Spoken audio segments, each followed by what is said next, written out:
Hi hello friends, நான் உங்கள் star Siraj.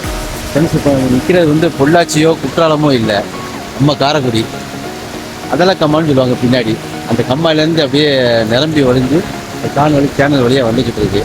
பாருங்கள் மக்களே, கண்கொள்ளா காட்சியை பாருங்கள்.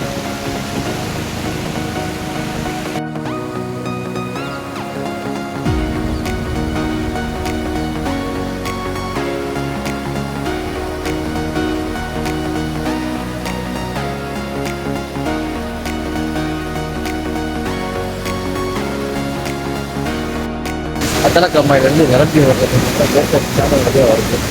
கடலுக்கு தான் வேஸ்ட்டாக போகுது. இன்னும் ஒரு அணை மாதிரி கட்டி வச்சுருந்தாங்கன்னா நம்ம கவர்மெண்ட் வந்து தடுக்கிற மாதிரி பண்ணிட்டாங்கன்னா தண்ணி தேடி கட்டி யூஸ் பண்ணிக்கலாம். வேஸ்ட்டாக தான் போயிருப்பாரு.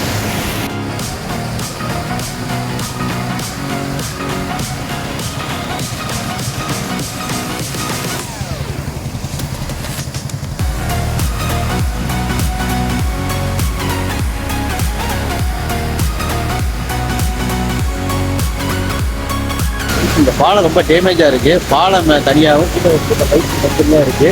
இப்போ யாரும் பெரிய வானத்தை யாரும் வந்துடாதீங்க. இது வந்து நம்ம வஉசி ரோட்டில் வந்து அகத்தியன் கல்யாண மண்டபத்துக்கு பின்னாடி தான் இருக்குது. யாரும் பெரிய வானத்தை யாரும் வந்துடாதீங்க.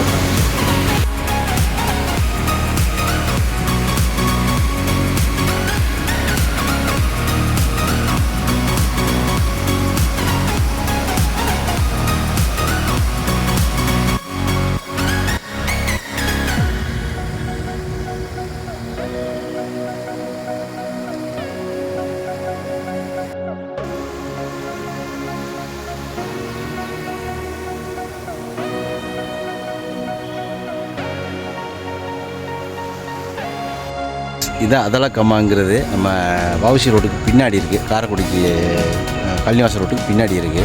ஆனால் ஃபுல்லாக படர்தாமரை தான் ஃபுல்லாக நிரம்பி போயிருக்கு. இப்போ பாருங்கள், இது படர்தாமரை மேலே தெரியுது, ஆனால் இது கீழே அவ்வளோ தண்ணி இருக்குது. ஆனால் பாருங்கள், ஒரு பிரயோஜனம் கிடையாது. இப்படி வந்தாலே இன்னும் டெவலப் ஆகாது.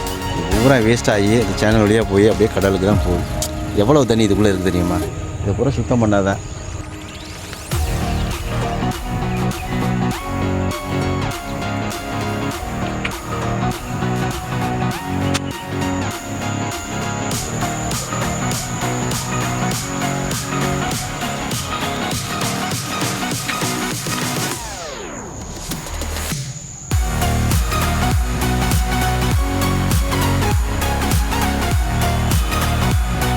இந்த மாதிரி கம்மாய்க்கில் பூரா பார்த்திங்கன்னா படல் தாமரையாக இருக்குது. இதை பூரா சுத்தம் பண்ணிவிட்டு இதை வந்து பாதுகாத்தால் தான் கொஞ்சமே எதுக்காக போஜனம் ஆகும். இல்லாட்டி வேஸ்ட்டு தரிசாக தான் போய் வீணாக தான் போகும். இயற்கையை வந்து பாதுகாக்கணும், இல்லாட்டி ஃபியூச்சர் ரொம்ப சிரமம் ஃப்ரெண்ட்ஸ்.